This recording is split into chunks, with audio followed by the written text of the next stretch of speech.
Pelicans made a trade on February 1 that had them acquire forward Nikola Mirotić.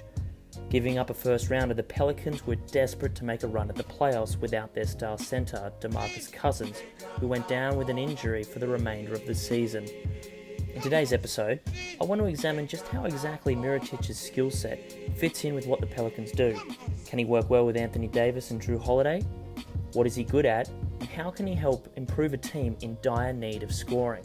I won't touch on his defensive abilities, though after watching some film I can say he's not a complete liability on that end.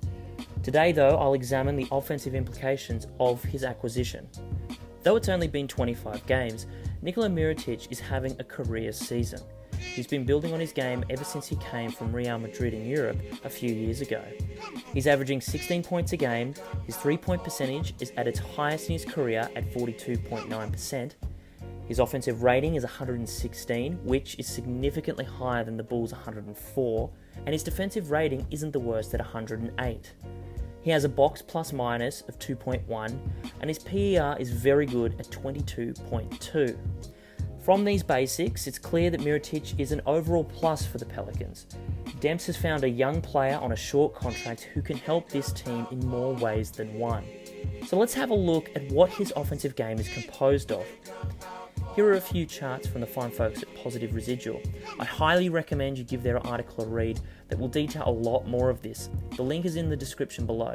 But here are Mirotić's various shot types, with his points per possession on the y-axis, and his frequency and volume of that shot type on the x-axis. The colour of the circle indicates the percentile he ranks in the NBA, and the size of this circle is the volume of the possessions also. Nikola's favourite shot type is the spot-up. A lot of the time this is from beyond the arc. He's a shooter and he loves his shot.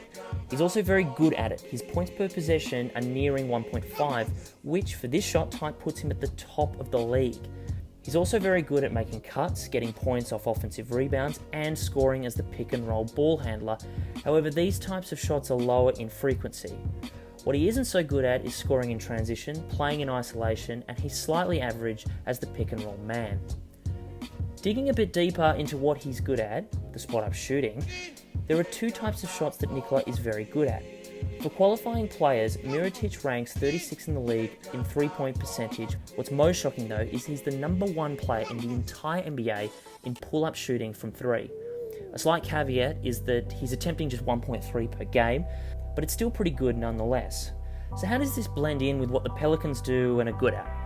Let's have a look at some of the same first charts, but this time for New Orleans as a team. The great news is that the Pelicans' most frequent shot type is the spot-up, with over 20%. They're also a very heavy transition team, something that Nikola isn't great at. I would say, however, that this is mainly due to a slight difference in offensive philosophies. New Orleans ranks 3rd in pace, while Chicago is a little bit lower at 11th.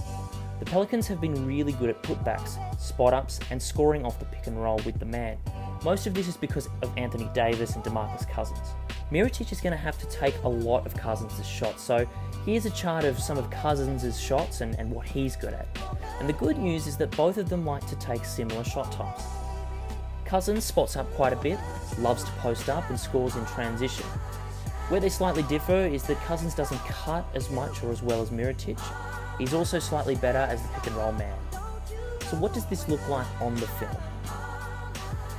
The first thing that jumps out when watching Mirotić on film is just how confident he is in his jump shot. He has no hesitation to pull the trigger, even if he's slightly covered. These first few examples show just how little room he needs to get his shot off. He has a nice release and follow through with a well-arced shot. However, this does have its drawbacks. There will be times where Nikola takes a shot early in the possession that's heavily contested. It's not an ideal way to run your offense, but he makes these from time to time, which is a big reason for why he takes them. These spot-up shots from 3 are exactly the kinds of shots that the Pelicans will generate for DeMarcus Cousins. Often New Orleans would run a pick and roll with Jrue Holiday and Anthony Davis, leaving Cousins with an open 3-pointer. Here in this first example, we have the pick and roll being run at the top of the court. Cousins slowly floats to the 3-point line and hits a contested 3-pointer.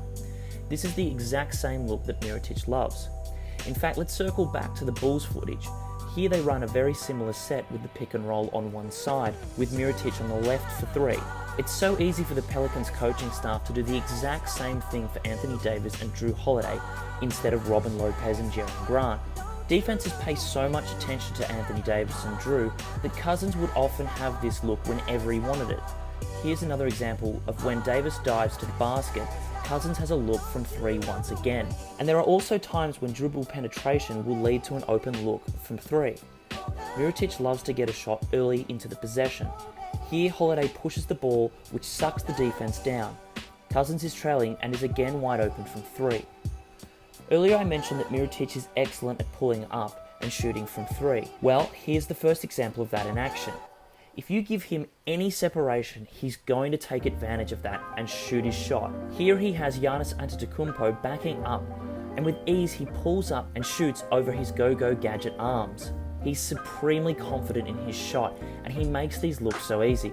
It's important that the Pelicans, especially their bigs, get into position down low early on in the possession, because there are going to be plenty of chances for offensive rebounds. Some of the other things that Chicago liked to do for Mirotić was to isolate him in the post or isolate him and have him face up. They would often do this after Nikola was able to force a switch and get the smaller defender on him. Teams are so afraid of him fading to the three-point line that sometimes he's able to roll and get the mismatch. Here in this example, he continues to work and get positioned down low before facing up and drawing the foul on a jump shot. Personally, I would have liked for him to back down the defender, but it's good to see that when he gets a mismatch, he wants the ball in his hands. He's also not that bad passing out of the post, as seen in this example. He gradually fades out and throws a skip pass to the corner for a nice three-point look. A lot of the time, Mirotić will either face his defender up and look to attack off the dribble towards the baseline, like in this example, or he'll try and get a jump shot towards the baseline, either fading away like here, or he'll face up and then try a step-back jumper.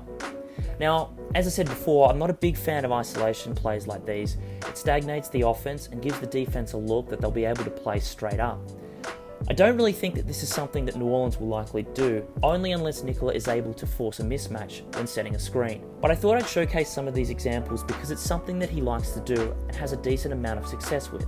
Finally, let's have a look at some of the small amount of film that we have from his brief time already in a Pelicans uniform. You could tell that New Orleans was trying to get Mirotić some of these looks that we talked about before.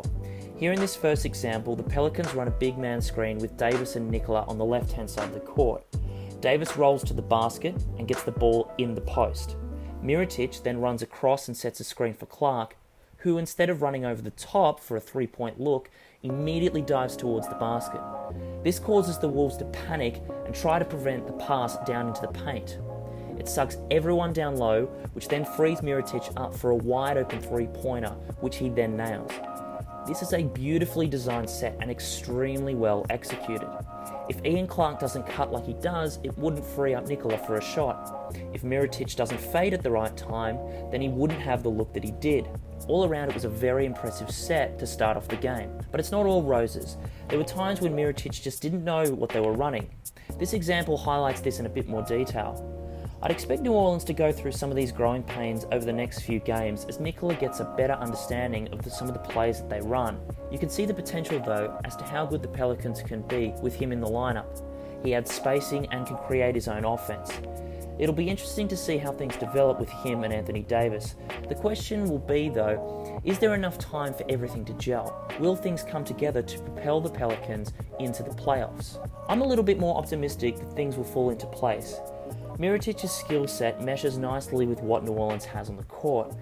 No doubt there are some deficiencies, namely I'm concerned about New Orleans' ability to grab rebounds and match up with size down low. With Cousins gone, the Pelicans haven't really found an answer at center considering that Davis doesn't like playing the 5. This was a trade that the Pelicans had to make. General Manager Dell Demps brought in a supremely talented player who is young and is still developing. All around, I'm extremely excited to see just how good Nikola Mirotić can be playing in New Orleans. Thanks again for taking the time to watch this video. I hope you liked it and enjoyed it. Remember to follow us on Twitter and go to the website. If you have any suggestions or videos you'd like to see breaking down the Pelicans, feel free to drop it in the comments section below or reach out to us on Twitter. We usually like to cover the game days. I post film up there from time to time as well.